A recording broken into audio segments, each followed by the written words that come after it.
Alléluia. Amen. Embrasse une, deux ou trois personnes avant de t'asseoir. Alléluia. Donne-lui un peu de chaleur. Amen.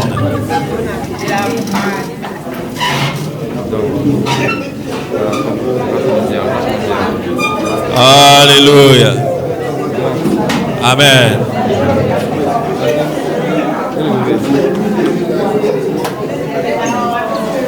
Comment ça va, mon fils? Amen.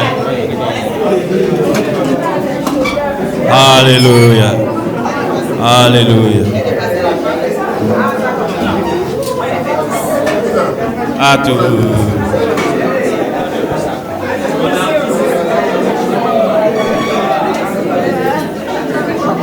Amen. Mais on est loin, hein? J'espère que le groupe de communication prend des photos de ces moments. J'espère que le photographe prend des photos de ces moments et qu'il n'est pas en train de rêver. Amen. Alléluia. Mon fils, viens. Viens me dire bonjour.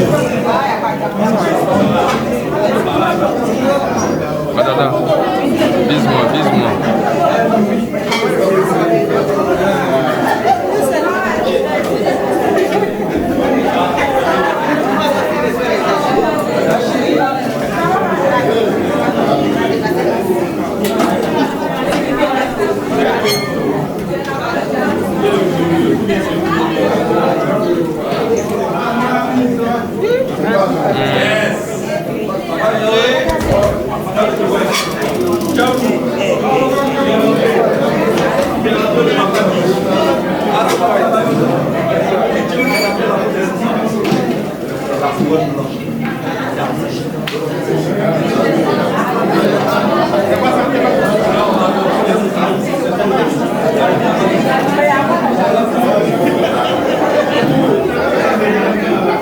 Alléluia. Amen. On peut s'asseoir. Alléluia. On peut s'asseoir. Aujourd'hui, nous allons aller directement dans la parole. Et nous allons aborder un thème qui va nous faire du bien à nous tous. Nous allons aborder ce que j'appelle les moments difficiles de la marche de foi. Et ce matin, avant de passer à la parole, j'aimerais qu'on félicite un homme et une femme qui se sont connectés à moi à travers l'évangélisation en ligne et qui sont devenus mes fils spirituels grâce à Dieu. Et pendant que vous quittez dans mes narines ici pour venir, eux ils quittent jusqu'à Gonzagueville pour venir chaque jour. Amen. Monsieur, madame, chaque dimanche, ils sont là. Vous n'avez pas remarqué? Ils ne loupent aucun dimanche. Ils quittent à Gonzague. Ils sont là avant vous. Ce matin, à 8h45, je lui envoie un message. Mon bishop, c'est comment ça se passe? Il m'a dit, on est déjà à Benjerville. J'ai dit, Alléluia. Amen. Gonzagueville, c'est pas à côté où? C'est un voyage. Amen. Bishop, quand je te vois, je vois le pasteur de la maison de la destinée de Gonzagueville. Alléluia. Amen. Ce que je suis en train de faire ici, là, Tu vas faire la même chose dans quelques années. Tout ce que je te demande, reste connecté à moi. Ne te détache pas de moi. Écoute mes messages, suis mes enseignements. Quand tu m'écoutes, tu as l'impression d'écouter Amoakon Georges, n'est-ce pas? Et tu as l'impression qu'Amoakon Georges m'enseigne chaque jour. Mais il m'enseigne chaque jour sans qu'on se voie.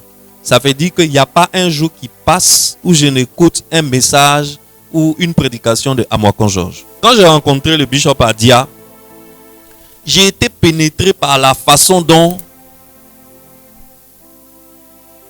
il parlait comme Dag Ewon-Mis. Et je croyais que c'était un fidèle de Dag. Je ne sais pas ceux qui connaissent le bishop Dag. C'est l'un des plus grands pasteurs du Ghana. Au Ghana, là, les pères de l'église, là. Il y a Archbishop Duncan William, il y a Dag Mills, il y a Bishop Adina Saré, il y a Bishop, bref, il y a des pères.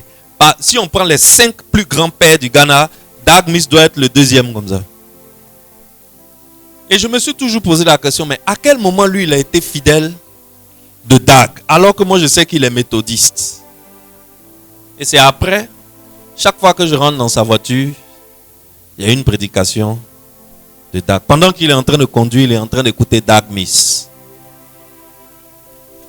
Donc j'ai compris pourquoi quand il parle comme Dag Mills. L'esprit de Dag Mills est rentré en lui. Moi quand je finis de faire ma dévotion matinale, j'ai fini de parler avec Dieu, j'ai fini de lire ma Bible. Très souvent, je suis en train d'écouter Georges Amoakon. Et très souvent, je n'essaie pas d'écouter ses messages de hier, avant-hier. J'écoute ses messages de quand je n'étais pas encore dans son église.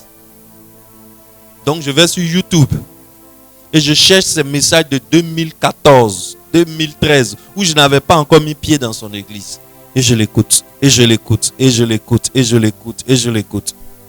Je suis parti prêcher au Togo. Les gens me disent au Togo que, waouh, on dirait Amoakon Georges. Est-ce que tu vois? On dirait Amoakon Georges. Donc, c'est un secret que je te donne. Mais que je donne à tous mes fils qui sont ici. Tu veux ressembler à un homme de Dieu? Va chercher ses enseignements. Écoute-le. Écoute-le. Écoute-le seulement. Écoute. Toi, il faut écouter seulement. Écoute. Écoute. Le moment où l'esprit va passer, tu ne sauras pas. Et puis un jour, son esprit est en toi et tu commences à interagir comme lui. Amen. Bishop, quand je te vois, je vois mon église de Gonzague. Je te dis la vérité. Je te dis la vérité, Bishop. Notre objectif est d'avoir une église de la maison de la destinée, Tam Gloire, un peu partout. Nous voulons gagner Bingerville, mais nous voulons gagner toute la Côte d'Ivoire. Je cherche ici un fils qui va se lever, qui va dire, pasteur, je m'en vais m'installer à Boaké. Je m'en vais travailler à Boaké.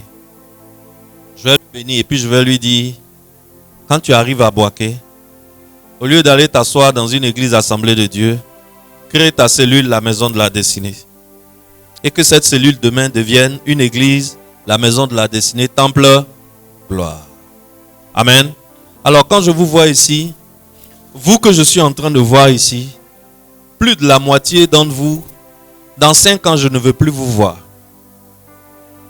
Dans 5 ans, je ne veux plus vous voir. Pas parce que je ne veux pas vous voir, mais parce que je veux que vous dirigez une église quelque part. Et quand on va se voir là, c'est en réunion des pasteurs. N'est-ce pas? En réunion des pasteurs. Quand je convoque une réunion de tous mes pasteurs, on se voit. Sinon, ce que je suis en train de faire là, tu peux faire aussi. Je ne suis pas un extraterrestre. Je suis un pécheur, plus pécheur que toi. Toi qui es ici, tu penses que tu es pécheur là. Pour toi, est petit.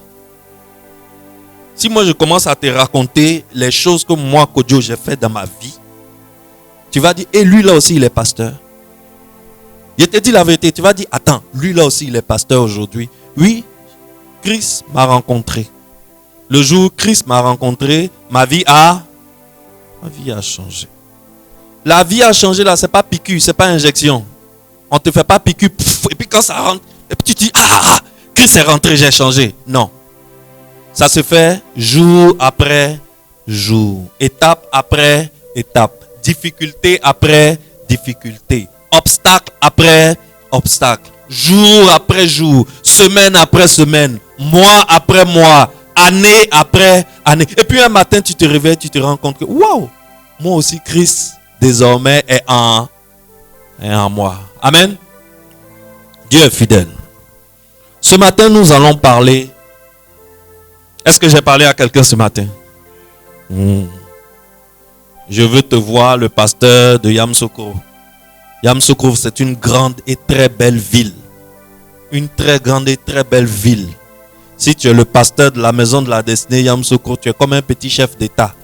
Ça veut dire que tout ce qui est destiné Yamoussoukro, le président de la République, c'est qui? C'est toi. Est-ce que vous voyez ce que Jésus-Christ nous offre? Jésus-Christ nous offre de devenir des rois. Mais nous, on ne veut pas. On veut rester coincé dans notre petite église de Dame-Gloire, de Benjaville, Cité Bad, et puis faire 5 ans. Mais moi, je veux faire quoi avec toi 5 ans? Il faut laisser la place à des nouveaux que je vais former. En 5 ans, j'étais assez formé. Il faut partir, tu vas aller installer une église. Maintenant, si tu ne veux pas aller installer une église, que tu veux rester, il faut rester. Ça fait rien, je ne te chasse pas. Parce que j'ai besoin de ta dîme. Ça va, c'est ça l'affaire. J'ai besoin de ta dîme. Mais ce que je te conseille, si tu veux vraiment goûter à Jésus-Christ, ce que je te conseille, c'est que cette église est une église qui te donne la possibilité de grandir. Dans les autres églises, on ne gagne pas. Tu es assis à côté du pasteur. Le pasteur te garde assis à côté de lui pendant 20 ans. Tu es ancien et puis tu es là. Tu n'as pas de possibilité d'évoluer. Parce que le pasteur ne veut pas que tu partes. Quand tu lui dis, papa, je veux partir, il dit que tu l'as trahi. Et il te maudit. Vrai ou faux? Il te maudit. Il dit, tu l'as trahi, il te maudit. Toi qui veux partir, tu es obligé de venir demander pardon avec offrande pour qu'il enlève sa parole qu'il a laissée sur ta vie. Mais voici une église où tu es venu, où on te dit, mon frère, tu as 2 ans, 3 ans de formation ici. Après, il faut partir. Tu vas aller faire la même chose. C'est une bonne opportunité. Une très bonne opportunité. Ici, là, on n'a pas de problème avec pasteur. Nous, là, on n'a pas de problème avec ça. Nous, on estime que le sang de Jésus-Christ, là, ça a coulé de la même façon pour les hommes comme pour les femmes. On estime que dans la Bible, il y a eu des femmes même qui ont été plus fidèles que des hommes. Tu es ici, tu es une femme, tu sens la chose en toi. Viens me voir. On va bosser. On va te remplir. Tu seras rempli. À un niveau de remplissage, tu es tellement rempli que tu veux vomir. En ce moment, tu es prêt pour faire église. Amen. Amen. C'est mon cri de cœur que j'aimerais partager avec quelqu'un ici ce matin. J'espère que j'ai parlé à quelqu'un. Amen. Alors, tu es dans cette église, il faut commencer à faire tes plans. Au bout de 5 ans, je ne veux plus te voir. Au bout de 5 ans, je ne veux plus te voir. Quand on va se voir au bout de 5 ans, tu as une église, tu as ton temple, tu as ton groupe musical, tu as tes instruments, tu as ton peuple, tu as tout. Tu es un bishop. Tu es établi sur un territoire. Amen. La marche que nous faisons avec Dieu est une marche de foi. Si quelqu'un te dit que c'est facile de marcher avec Dieu, c'est que la personne n'a jamais marché avec Dieu. Est-ce qu'on se suit? Est-ce qu'on se suit? La marche avec Dieu est une marche de foi. Et sur ce chemin, sur ce parcours, il y a des moments difficiles. Vrai ou faux? Il y a des moments difficiles. Il y a des moments sombres. Il y a des parenthèses que tu aimerais très vite fermer. Mais au moment même où tu pries pour que Dieu ferme, c'est là même Dieu allonge la parenthèse. Et tu as l'impression qu'il t'a abandonné.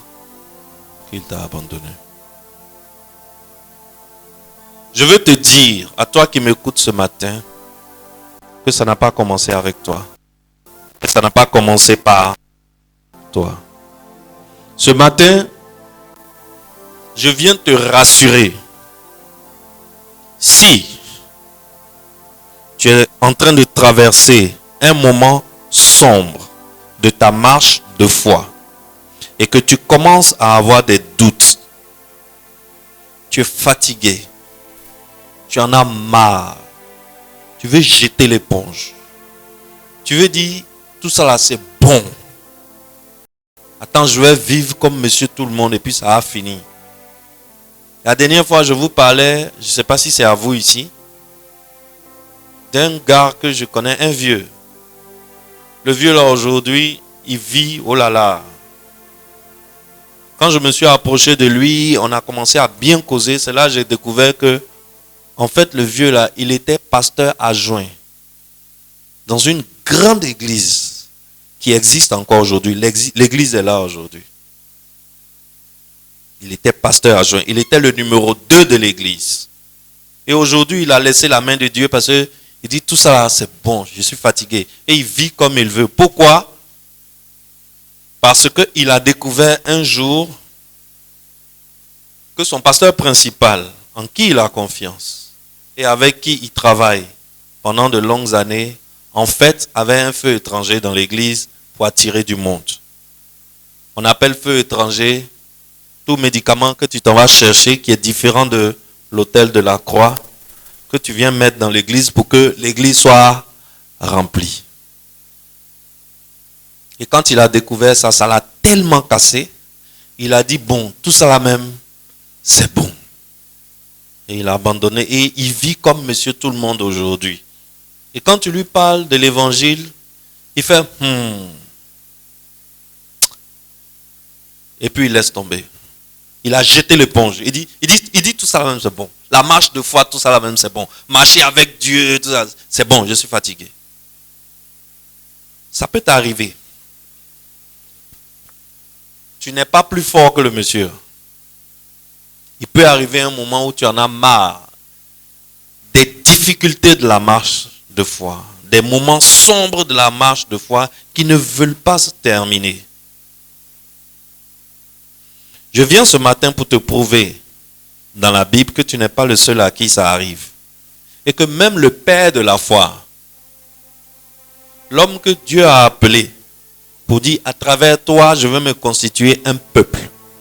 Abraham, il a connu des moments sombres de la foi. C'est pour cela que je t'invite à prendre ta Bible en Genèse chapitre 12.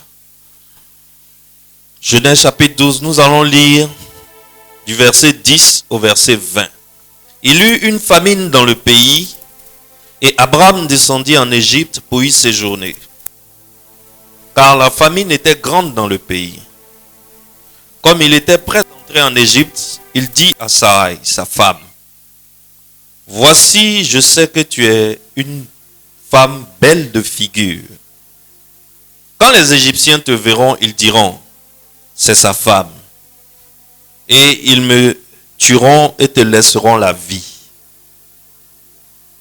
Dis, je te prie que tu es ma sœur, afin que je sois bien traité à cause de toi, et que mon âme vive grâce à toi. » Lorsque Abraham fut arrivé en Égypte, les Égyptiens virent que la femme était fort belle. Les grands de Pharaon la virent aussi et la vantèrent à Pharaon. Et la femme fut emmenée dans la maison de Pharaon. Il traita bien Abraham à cause d'elle.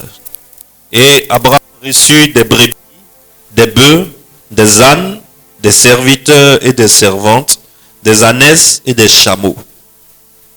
Mais l'Éternel frappa de grandes plaies Pharaon et sa maison au sujet de Sarai, femme d'Abraham. Alors Pharaon appela Abraham et dit, « Qu'est-ce que tu m'as fait? Pourquoi ne m'as-tu pas déclaré que c'est ta femme? Pourquoi as-tu dit c'est ma sœur? Aussi l'ai-je prise pour ma femme. Maintenant, voici ta femme. Prends-la et va-t'en. Et Pharaon donna ordre à ses gens de le renvoyer, lui et sa femme, avec tout ce qui lui appartenait. Père éternel, merci pour ta parole qui est vérité. Merci pour les enseignements cachés dans ta parole. Merci pour tes trésors, pour ces trésors que tu nous révèles dimanche après dimanche, mercredi après mercredi. Merci pour Jésus-Christ. Merci pour la croix. Merci pour le sang de Jésus. Que ce matin, ton Saint-Esprit nous parle, touche nos cœurs et nous emmène à un changement de comportement. Et c'est dans le nom puissant de Jésus que nous demandons cela. Amen. Amen. Très bien. En Genèse chapitre 11, c'est-à-dire un chapitre avant celui-là, il s'agissait de Babel, la tour de Babel. Là où Dieu dit aux hommes, allez, multipliez-vous et remplissez la terre. Et un homme, lui, se lève, il dit, venons et concentrons-nous en un seul endroit. Et construisons un étage, construisons un immeuble qui va nous permettre d'aller jusque dans le ciel pour entrer dans la maison de Dieu. Ce gars s'appelait Nimrod. Et qu'est-ce que Dieu a fait? Comme le gars faisait le contraire de la volonté de Dieu, Dieu a trouvé une petite solution. Il a prononcé une petite parole. Après la parole que Dieu a prononcée, lorsque mon frère la parle, c'est la dame qui est assise à côté de lui seulement qui comprend. Papa Alexis qui est à côté ne comprend pas leur langue. Mais quand papa Alexis parle, c'est maman Esso qui comprend. Mais la dame qui est à côté de maman Esso ne comprend pas ce qu'ils disent. Ainsi de suite, ainsi de suite. Ce qui fait que ceux qui se comprenaient se sont attrapés par la main et puis chacun a pris sa direction. Dieu dit, allez, remplissez la terre. Toi, tu dis, venez, on va se concentrer au milieu. Quand Dieu a fait ce qu'il fallait faire, ils se sont éparpillés ou bien ils ne se sont pas éparpillés. C'est Dieu qui a la solution des hommes. Et la Bible quitte sur Nimrod. Et la Bible nous emmène vers Sem, l'un des fils de Noé. Et la Bible nous donne la descendance de Sem. Qui sont les enfants de Sem? Dans cette généalogie, la Bible arrive sur un certain Terach. Le Terach en question, il a 3 garçons. Il y a un qui s'appelle Nahor. Il y a un qui s'appelle Abraham. Et ils ont un 3e frère, lui qui est mort très vite. Le 3e frère qui est mort très vite, son fils s'appelle Lot. Est-ce que tu me suis bien? Un matin, Terach prend ses 2 enfants qui lui restent, c'est-à-dire Abraham et Nahor, plus le neveu, et tout ce qui lui appartient, et il quitte leur ville en Chaldée, ce sont des Chaldéens, ils quittent la ville de Ur en Chaldée, et ils vont vers une ville qu'on appelle Charan. Ils s'installent à Charan. À Charan, le papa Terach meurt. Donc il reste les 2 frères plus le neveu avec leurs serviteurs, leurs animaux et tout. Un jour, Dieu, par son ange, apparaît à Abraham. Et il dit à Abraham, qui ne s'appelait pas Abraham en ce moment. En ce moment, il s'appelait Abram. Abraham qui veut dire Père exalté. Abraham qui veut dire Père des nations. Donc c'est Dieu qui a changé le nom de Abraham. Il apparaît à Abraham et lui dit, quitte ton pays. Je vais t'emmener vers un pays. Va vers le pays que je te montrerai. Ça veut dire que le pays là, Abraham ne connaît pas ce pays. On est d'accord? Quand le français dit va vers le pays que je te montrerai, ça veut dire que Abraham ne connaît pas ce pays. Qui connaît le pays? L'Éternel. L'Éternel Dieu connaît le pays. Et il dit à Abraham, quitte Charan, allons, il y a un pays où je vais t'envoyer et je vais te donner ce pays. Va-t'en de ton pays, de ta patrie, de la maison de ton père, dans le pays que je te montrerai. Je ferai de toi une grande nation et je te bénirai. Je rendrai ton nom grand et tu seras une source de bénédiction. Je bénirai ceux qui te béniront et je maudirai ceux qui te maudiront et toutes les familles de la terre seront bénies en toi. Sans hésiter, après avoir entendu ça, Abraham prend sa femme qui s'appelait Sarai. Sarai était une très belle femme. Malheureusement, Dieu ne donne pas 10 sur 10. Elle était très belle, mais elle ne pouvait pas faire des enfants. Elle était stérile. Abraham prend femme et il prend son neveu Lot et il ramasse tout ce qui lui appartient et il s'en va vers un pays qu'il ne connaît pas. Ça veut dire que sur la route, qu'est-ce qui va se passer? Sur la route, Dieu va envoyer son ange qui va montrer le chemin à Abraham jusqu'à ce qu'il arrive sur la terre qu'on lui a promis. Il arrive sur une terre, cette terre s'appelle la terre de Canaan. Quand Abraham met pied à Canaan,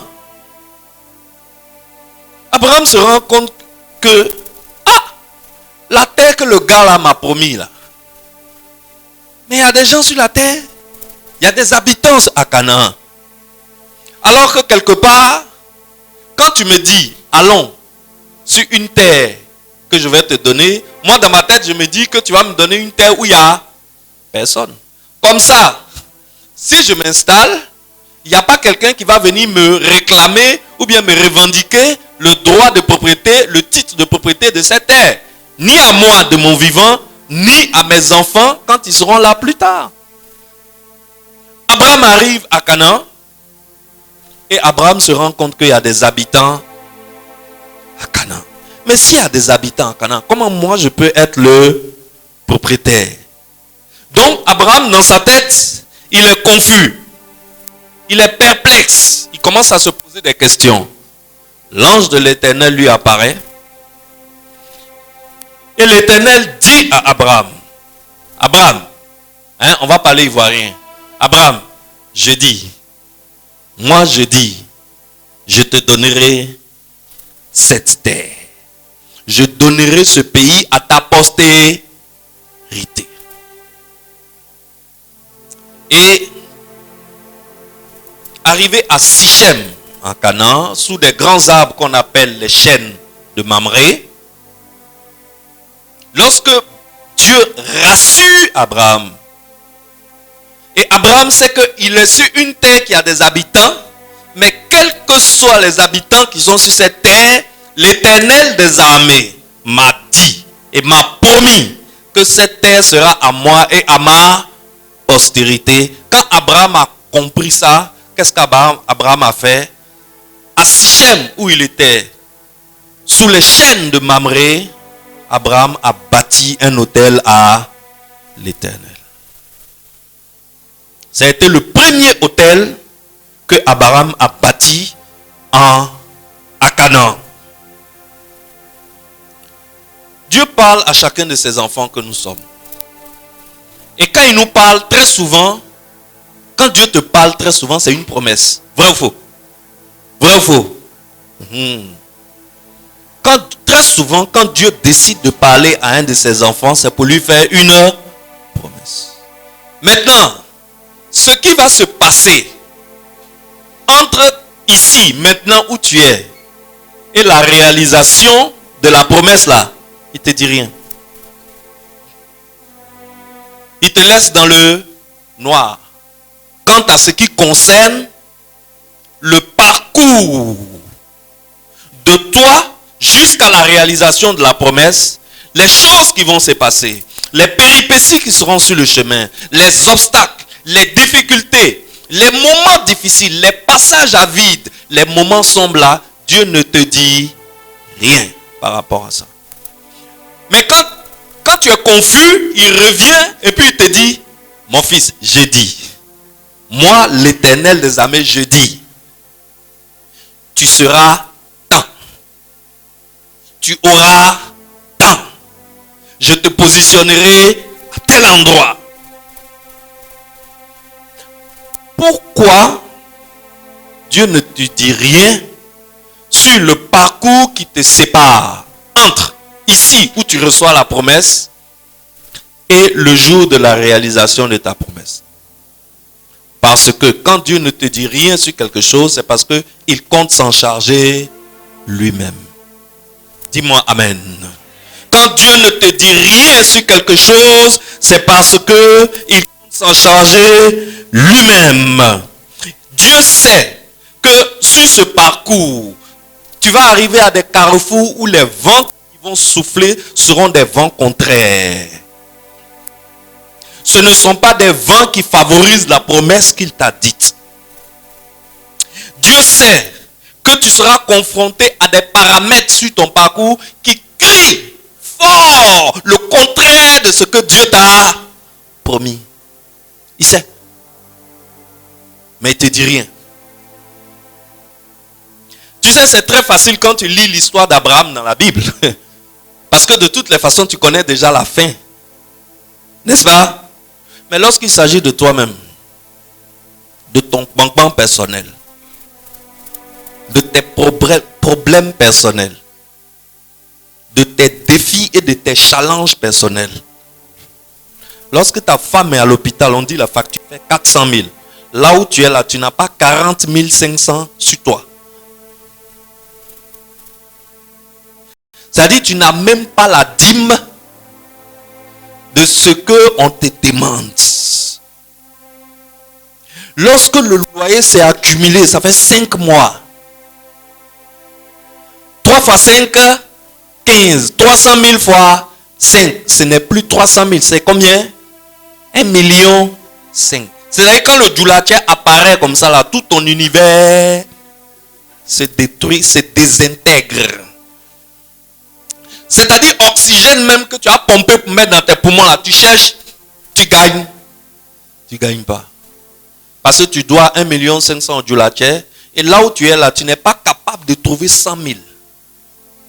Quand ça t'arrive à toi-même, quand l'histoire te concerne, c'est différent d'une histoire que tu lis dans la Bible dont tu connais le dénouement déjà. Je veux que tu saches une chose. C'est que les épreuves sont là pour notre bien. Les épreuves sont là pour nous faire croître.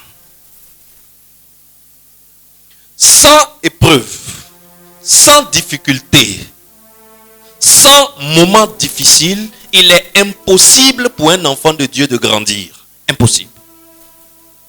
Dis-moi amen bien. Les épreuves sont la condition sine qua non de la maturité d'un enfant de Dieu. Un enfant de Dieu qui n'est pas passé par des épreuves ne peut jamais être mûr. Il sera toujours CP1. Il n'aura jamais le niveau licence master dans la foi. C'est pourquoi quand tu es face à des épreuves, à des difficultés, à des obstacles qui te paraissent insurmontables, il y a des prières qu'il ne faut pas faire, fils de Dieu. Genre, Seigneur, pardon Seigneur, s'il te plaît Seigneur, sors-moi de cette situation. Non, on ne fait pas cette prière. À ton avis, qui t'a mis dans la situation? Hein? Ou bien qui a permis que cette situation arrive? C'est le Seigneur que tu es en train de prier là. Il ne savait pas que ce banc-là était sur ta route? Il savait ou bien il ne savait pas? Est-ce qu'il t'a dit? Est-ce qu'il t'a prévenu? Il t'a pas prévenu, il t'a laissé entrer dedans. Parce qu'il estime que tu en as besoin pour ta maturité. Pas pour ta maturité. Donc quand tu lui dis, Seigneur, enlève-moi dans ce problème, tu es en train de prier contre sa volonté. Contre sa volonté. Et la Bible dit, il faut que nos prières soient en accord avec sa parole pour être exaucées. Dieu n'exauce pas une prière qui est contre sa volonté. C'est pour cela que 90% de nos prières restent sans exaucement. Parce que ce sont des prières qui sont contre la volonté de Dieu. Parce que ce qu'on est dedans là, on donne la gloire à Satan. Toi, tu n'as pas vu dans le livre de Job que Dieu savait et que c'est Dieu qui a autorisé à Satan d'aller attaquer Job? Donc tout ce qui t'arrive là, Dieu est informé. Il pouvait empêcher. Pourquoi il n'a pas empêché? Parce que tu en as besoin pour ta maturité. Alors il faut plutôt prier en disant, Père, quelle leçon veux-tu que je tire de cette situation? Est-ce que quelqu'un me suit? Est-ce qu'à partir de maintenant ta prière va changer? Il faut arrêter de dire, Papa, sors-moi de cette situation. Kaya, kaya, kaya, kaya. Katou, katou, katou. Pa! Fire, fire, fire, fire. Yikakaka. Kakakakaka. Ya.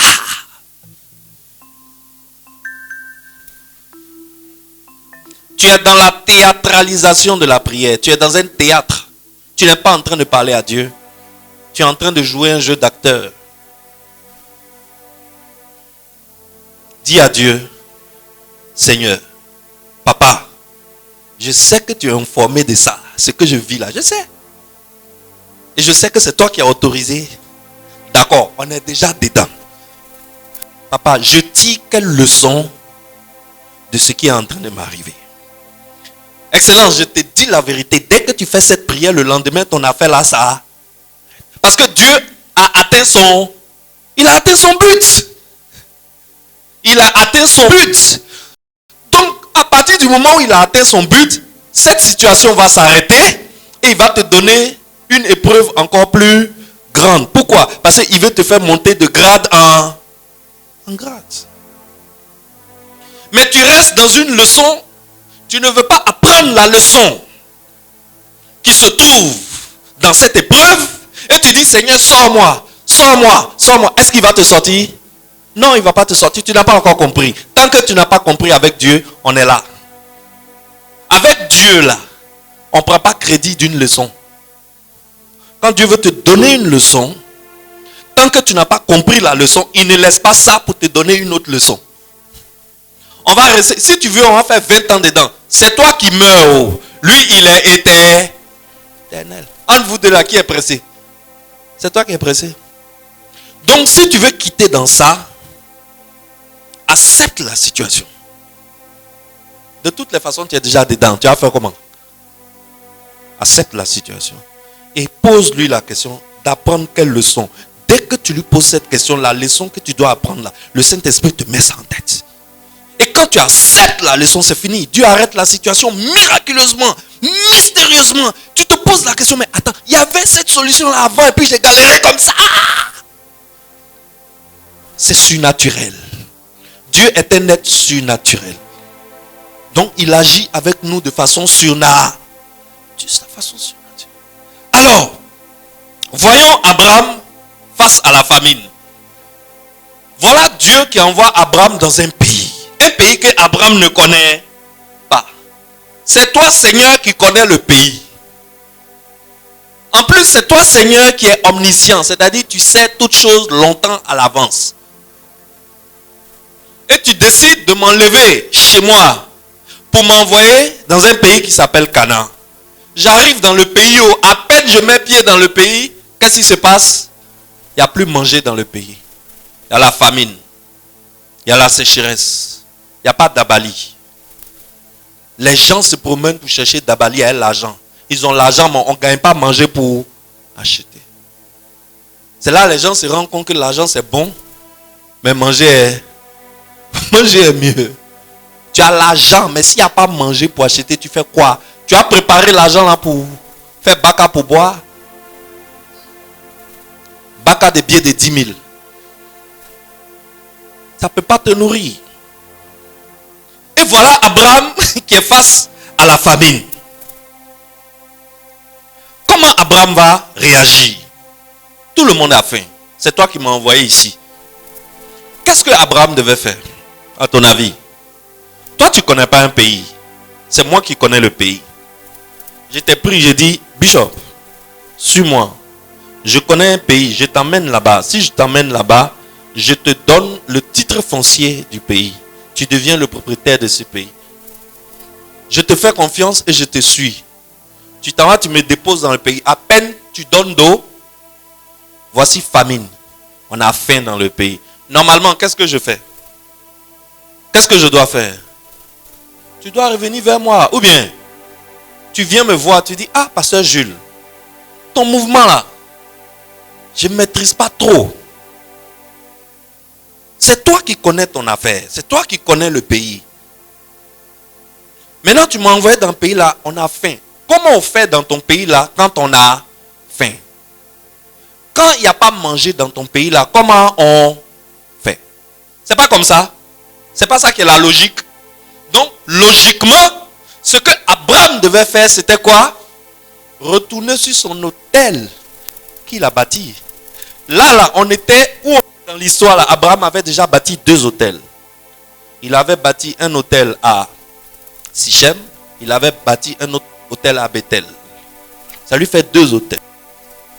Donc, normalement, tu fais quoi? Tu retournes sur ton hôtel. Tu mets un sacrifice sur l'autel. Tu te prosternes et tu demandes à Dieu, Père, je fais quoi? Et puis il va te parler. Abraham ne fait pas ça. Qu'est-ce qu'Abraham fait? Comme tout le monde ramasse ses bagages pour aller en Égypte pour chercher à manger, Abraham aussi fait quoi? Il ramasse ses bagages pour aller en Égypte pour aller chercher à manger. Sans consulter l'Éternel. Qu'est-ce que le prophète de ce matin nous a dit?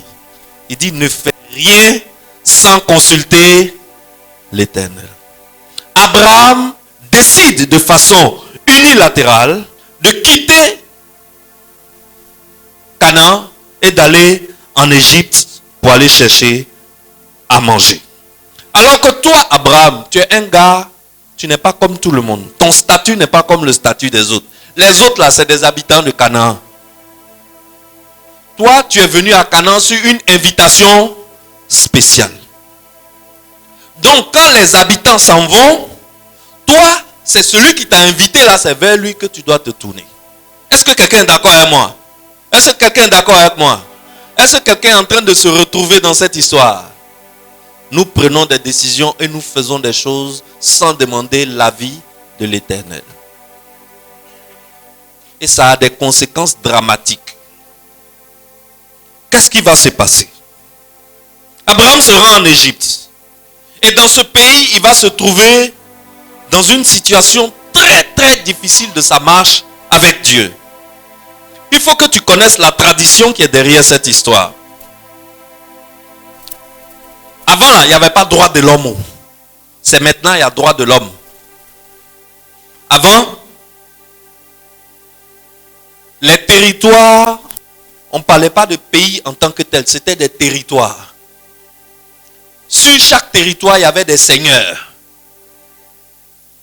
Et quand tu te trouves sur le territoire d'un seigneur, tout ce qui est sur le territoire là, c'est pour le seigneur.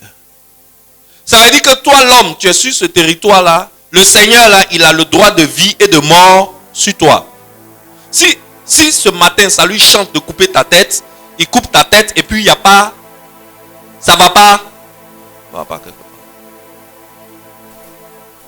Donc, le problème d'Abraham, c'était cette tradition. Abraham avait une femme très belle. En rentrant en Égypte, il s'arrête devant la porte d'Égypte et puis il dit à sa femme, Tanti, on va faire un pacte. où on s'en va là, toi-même tu connais l'affaire. Si j'annonce que tu es ma femme, toi-même tu sais que je suis en danger. Parce que ce qui se passe, c'est quoi? Quand un seigneur trouve une belle femme sur son territoire, comme les Angeaux là, si Angeaux arrive sur le territoire d'un seigneur, le seigneur regarde et dit, toi, dedans.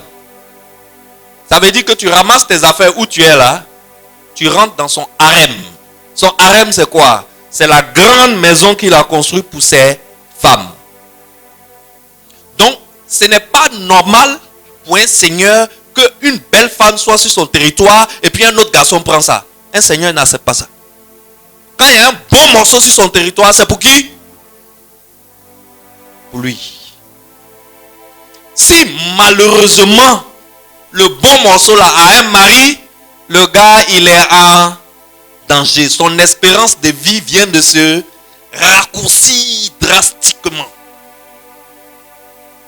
Parce que ce que le Seigneur va faire, c'est que le Seigneur va trouver un moyen.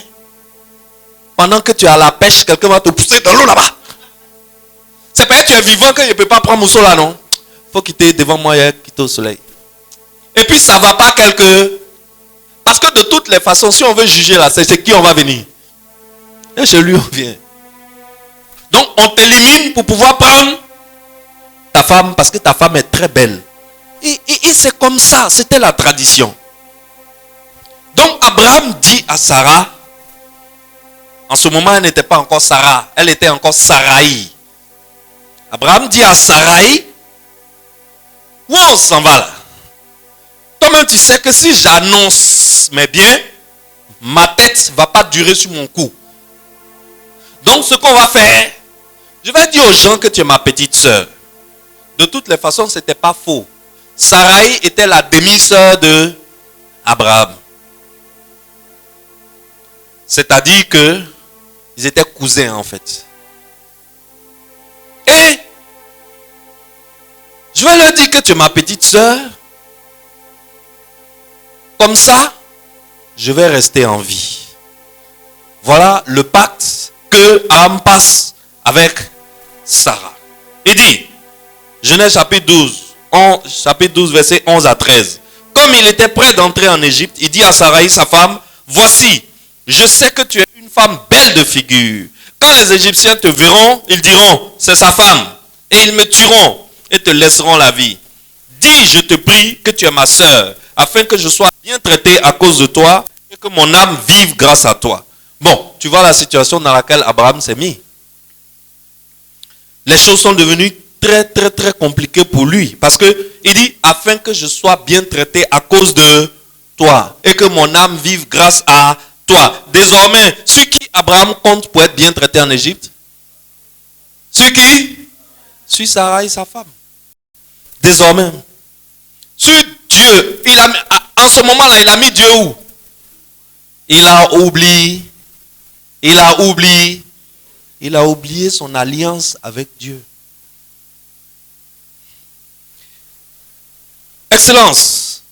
Abraham, en ce moment-là, il était en train d'aller vers la maturité spirituelle ou bien il était en train de rétrograder?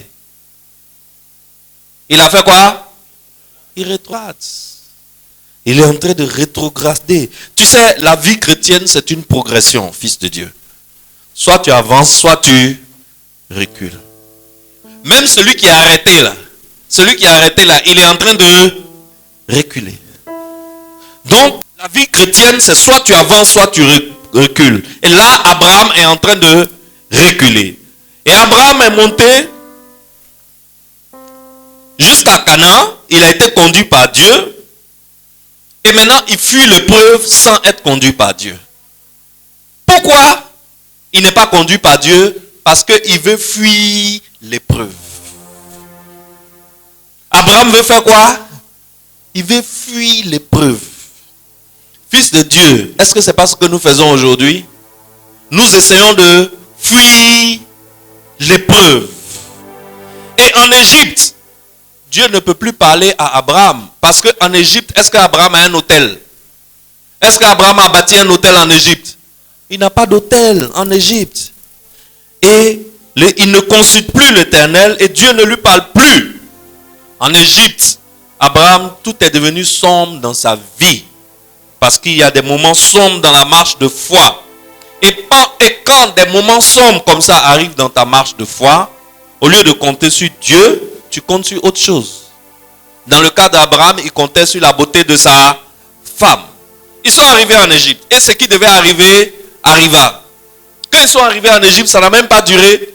Les princes de Pharaon ont découvert la beauté de Sarai. Ils sont allés chez Pharaon. Pharaon vit éternellement. Il y a quelque chose qui se passe dans ton pays. Il y a un morceau qui est arrivé là. Vous savez comment nous les garçons on parle quand on voit jolie femme, non? Hein? Il y a un morceau qui est arrivé là. Elle est pure. Elle est pure. C'est une bombe. Une bombe. Yeah. Pharaon dit, ah bon? D'accord. Faites-la venir. On fait venir Sarai. Pharaon dit, ça c'est mon goût là même qui est là. C'est-à-dire quand je dessine dans mes rêves là, c'est ça même là. C'est ça qui est là. Maman, au fond, dans mon harem, qui est ton parent? Elle dit, je suis ici avec mon frère. On dit, appelez le gars là. On l'appelle Abraham. Pharaon lui donne beaucoup de biens. La Bible cite les biens que Pharaon donne à Abraham à cause de sa femme Sarai. Mais dans ce pacte que Abraham a passé avec sa femme, c'est un pacte qui minimise la présence de Dieu dans la vie d'Abraham. N'est-ce pas? Si ce n'est pas ta femme que tu dois avoir la vie sauve et être très bien traité, où est Dieu? Où est Dieu que tu as suivi jusqu'à maintenant, monsieur Abraham? Ce pacte met en danger la foi d'Abraham. Ce pacte compromet la pureté de la mère des nations. Ce pacte met en cause les promesses de Dieu sur la postérité d'Abraham. Parce que voici Sarai qui se trouve dans le harem de Pharaon. Elle est dans son harem. Il reste quoi? Qu'est-ce qui empêche Pharaon de monter dessus? Rien.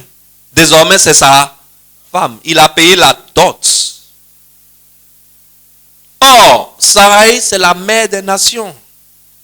C'est celle à qui Dieu a fait la promesse avec Abraham. C'est aux deux que Dieu a fait la promesse. Donc, c'est Sarai qui doit porter la semence des nations. Et voilà la femme qui doit porter la semence des nations du peuple de Dieu qui se trouve dans le harem d'un roi païen qui adore des dieux, des faux dieux. Bon, et si elle s'en va là-bas, elle sort et puis il y a grossesse. Est-ce que Abraham a pensé à ça? Abraham n'a pas pensé à ça. Cher enfant de Dieu, il faut que tu comprennes que la promesse que Dieu nous a faite, c'est une promesse qui sera toujours combattue par des épreuves. Et par le diable. Parce que de la même façon que Dieu est derrière la scène pour agir, c'est de la même façon que le diable aussi est derrière la scène pour agir. Ce que Abraham ne savait pas, c'est que le diable, il cherche à polluer Sarah. Abraham cherche à ce que quelqu'un d'autre qui n'est pas un homme, le diable, il cherche à ce qu'un homme qui n'est pas Abraham enceinte Sarah. Pour faire quoi? Pour mélanger la promesse, pour polluer la femme. Parce que depuis Genèse chapitre 3, Dieu avait promis une postérité, une sémence de la femme qui allait écraser la tête du diable.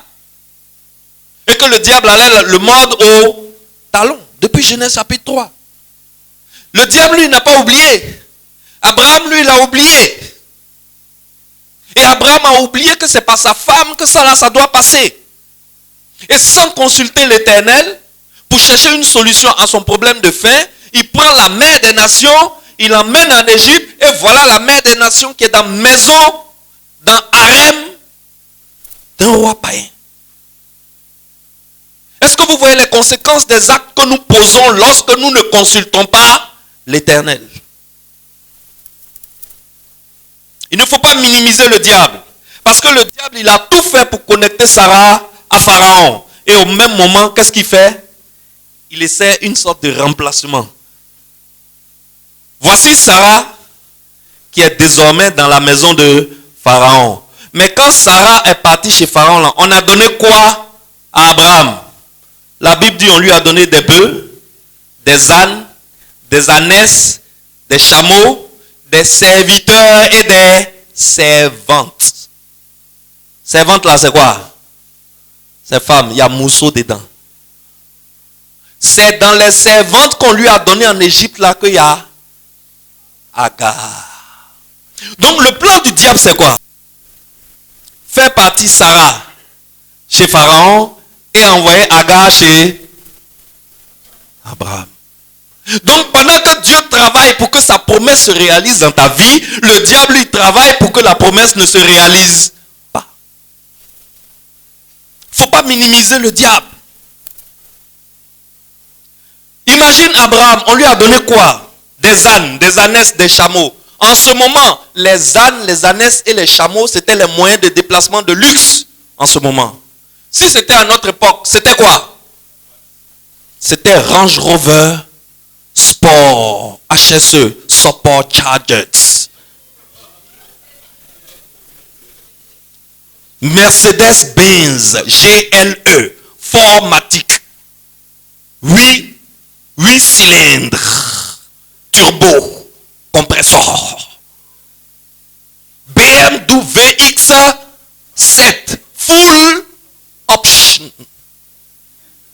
C'est ça on a ramassé pour donner à Abraham. Donc la vie de Abraham avait changé. Désormais, Abraham se promenait dans des véhicules de luxe. Le diable travaille. Le diable travaille. Quand Dieu travaille, le diable aussi travaille. Et voilà Abraham qui se pavane dans les véhicules de luxe. Il est dans un palais luxueux au bord du Nil. Il gagne à manger tous les jours. Mais la mère des nations, la femme sur qui il y avait la promesse de porter le Messie, le sauveur de l'humanité, est couchée dans le harem d'un roi païen. Et très bientôt, ça ne va pas durer, le roi là va la toucher. Et Abraham, quand il était dans sa maison, à ton avis, il disait quoi? Je suis béni, je suis abondamment béni. Regarde mes voitures, regarde mes champs, regarde mes serviteurs, regarde mon compte en banque, regarde les costumes que je frappe. Allez là, ça va chez moi. Contre quoi? Il a échangé ça contre quoi? Contre la dignité de la mère des nations. En prenant le risque de polluer la descendance du Messie. Est-ce que ça c'est une bénédiction? C'est une honte. Abraham est dans un moment sombre de sa marche de foi. Mieux vaut subir la famine sur la terre promise que de bafouer l'honneur de sa femme pour des gains éphémères. Et Dieu nous appelle à marcher par la foi. Donc la marche par la foi, ce n'est pas des deals que tu fais en négociant des choses qui ne glorifient pas Dieu avec des biens matériels. Marcher par la foi, c'est marcher selon la parole de Dieu, quel que soit ce qui nous arrive. En comptant sur Dieu pour nous donner la victoire à la fin. Ce qui compte, c'est à la fin. Ce qui compte, ce n'est pas ce que tu es en train d'endurer actuellement. Ce qui compte, c'est la victoire que tu vas avoir à la fin. C'est ce qu'Abraham n'a pas fait. Et il faut comprendre qu'il va forcément arriver des épreuves dans notre vie. Dans les moments sombres, on pose des actes qui ne glorifient pas le nom du Seigneur. Alors, Excellence, il y a des moments sombres de notre foi. Il y a des moments sombres où on voit la vision que Dieu nous a donnée s'accomplir dans le sens contraire, dans le sens inverse. Il y a des moments sombres de notre foi où on voit le contraire de ce que Dieu nous a promis. Et je sais que tu sais de quoi je parle. Il y a des moments sombres de notre foi où la prophétie sur notre vie va à reculons ou bien semble aller à reculons.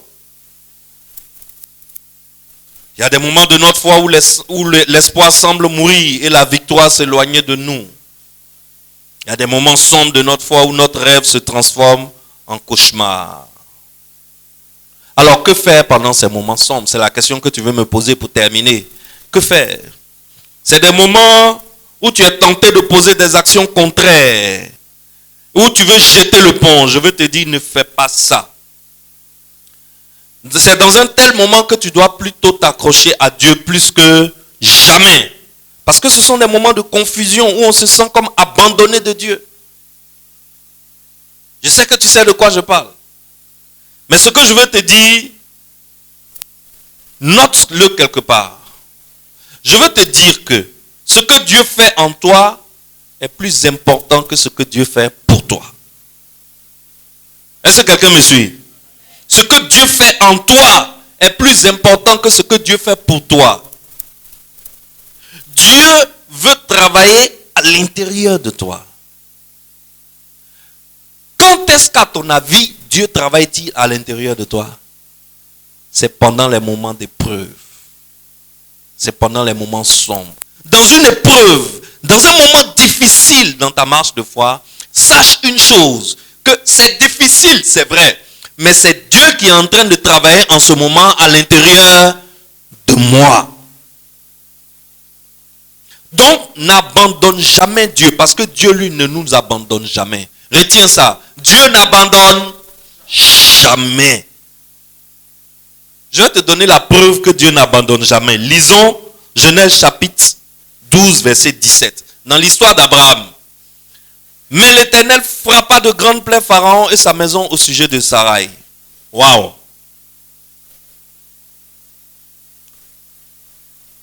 Qu'est-ce qui s'est passé? Abraham a pris sa femme sans demander l'avis de Dieu. Ils sont venus en Égypte. Arrivé en Égypte, il a perdu sa femme. Sa femme est devenue la femme de Pharaon. Pour Abraham, il ne va plus sur son autel. Il ne consulte plus l'Éternel. Il fait ce qui lui plaît. Il ne fait plus ce qui plaît à l'Éternel avec qui il est en alliance. Donc, pour Abraham, Dieu l'a abandonné. Mais là, on vient de voir que Dieu n'a pas abandonné Abraham. C'est pour cela que je te dis, dans les moments difficiles, là, c'est là même que Dieu est présent. Qu'est-ce que Dieu va faire? Sarah est dans le palais de Pharaon. Mais l'Éternel. Pourquoi mais l'Éternel? Elle est dans le palais de Pharaon, mais jusqu'à présent, Pharaon ne l'a pas encore touchée. Je veux dire à quelqu'un, mais l'Éternel. Dis après moi, mais l'Éternel. Je ne sais pas si c'est ton argent qui est bloqué quelque part. Dis après moi, mais l'Éternel. Je ne sais pas si c'est ton héritage qui a été détourné par un oncle malhonnête ou un grand-père malhonnête qui est en train de brûler l'argent de votre famille dans l'alcool et dans les prostituées pendant que vous êtes en train de souffrir avec tes frères et tes sœurs. Je veux te dire ce matin, mais l'Éternel. Dis après moi, mais l'Éternel. Je ne sais pas ce qui se passe. Je ne sais pas si c'est un homme qui t'a abandonné ou bien si c'est une femme qui a rasé ton mari, qui l'a passé et qui l'a emmené quelque part à Korogo. Et toi, tu es en train de souffrir à Abidjan. Il n'y a pas quelqu'un pour payer maison. Il n'y a pas quelqu'un pour payer sac de riz. Si tu es dans le cas, dis après moi, mais l'Éternel.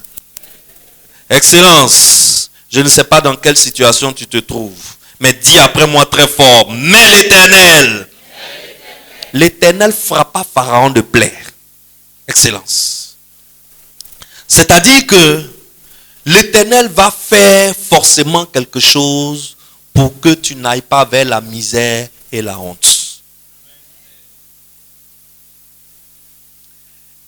Fils de Dieu, à ton avis, si Dieu doit frapper Pharaon quelque part sur son corps pour qu'il ne touche pas Sarah, il va frapper où?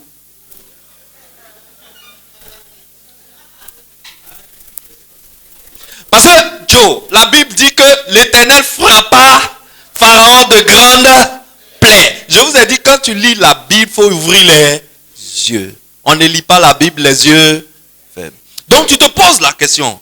Ah, l'Éternel a frappé Pharaon de grandes plaies pour qu'il ne touche pas. Il va frapper ça où? Sur le bois. Pharaon est là. Quand il est sur son étage et puis il regarde ses mousseaux en bas, il appelle son protocole là et dit, bon, celle-là, oui, la nouvelle, là, Sarah, il faut envoyer goûter ça aujourd'hui. Dès qu'il dit ça, d'ici le soir, quand il veut marcher, il fait comme ça. Parce que ça ne doit pas toucher. Si ça touche, tu vas...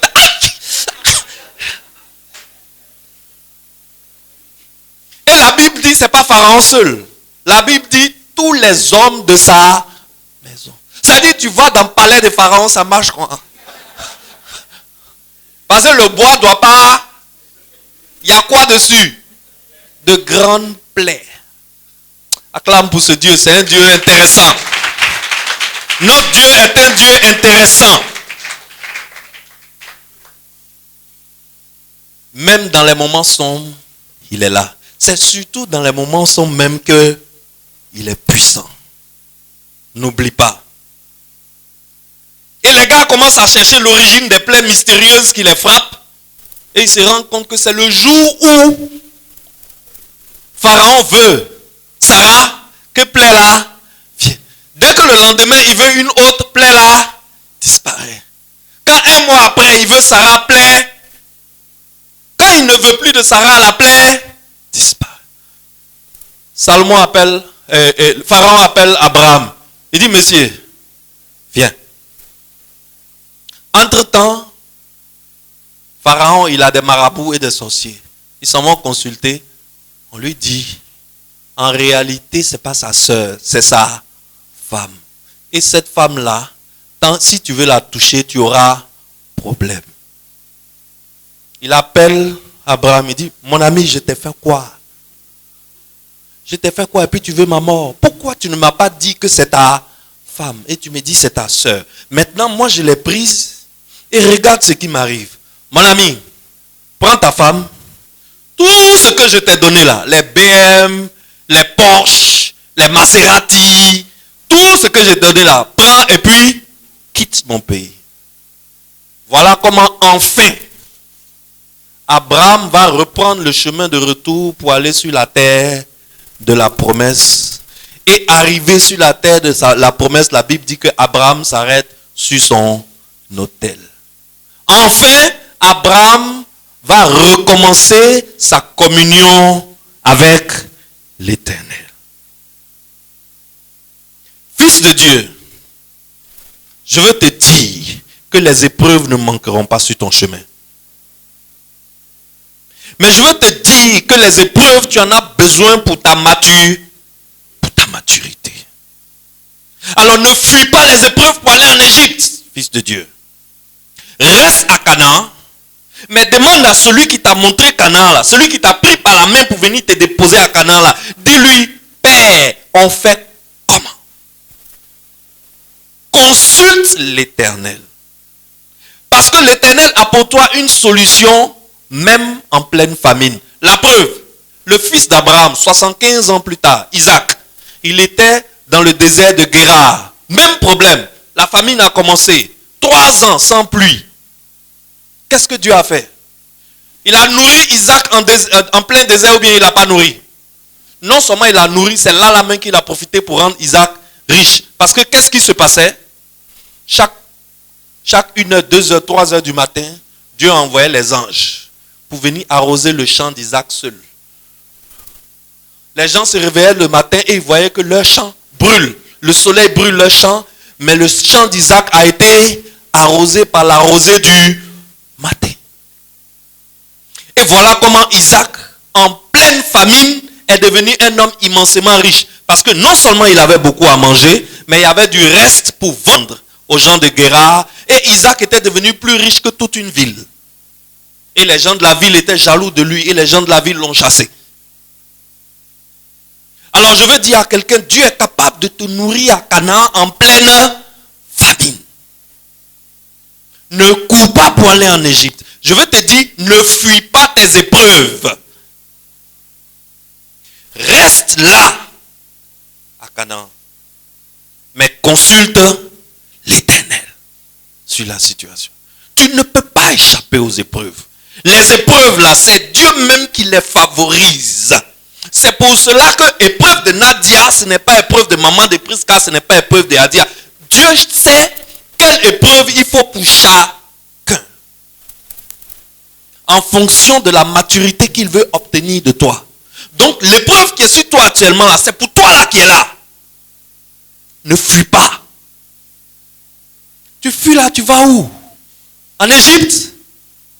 Tu vas vendre l'honneur de ta femme pour des voitures de luxe. Et beaucoup aujourd'hui sont dans de grosses voitures de luxe, dans des grosses villas. Ils ont des comptes en banque pleins à craquer. Ils sont toujours en deux à l'avion, mais ils ont vendu la chose la plus chère de leur vie, leur dignité et leur âme. Parce qu'ils ont voulu fuir les épreuves. Parce qu'ils sont partis en Égypte. Parce que Pharaon a pris la mère des nations. Est-ce que je parle à quelqu'un? Le groupe musical nous a donné un chant tout à l'heure. J'aimerais bien qu'on chante ce chant. Après tant d'années de souffrance, Christ a redonné, il m'a redonné la vie, n'est-ce pas? Christ a redonné de la vie à mes affaires. Christ a redonné de la vie à ma santé. Christ a redonné du tonus à mon foyer. Excellent, je ne sais pas quelle épreuve tu traverses.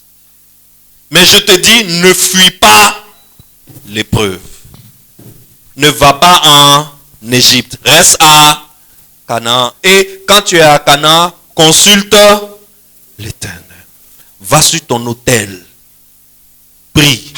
Demande-lui et écoute-le. Amen. Acclame pour Christ, ce Dieu merveilleux.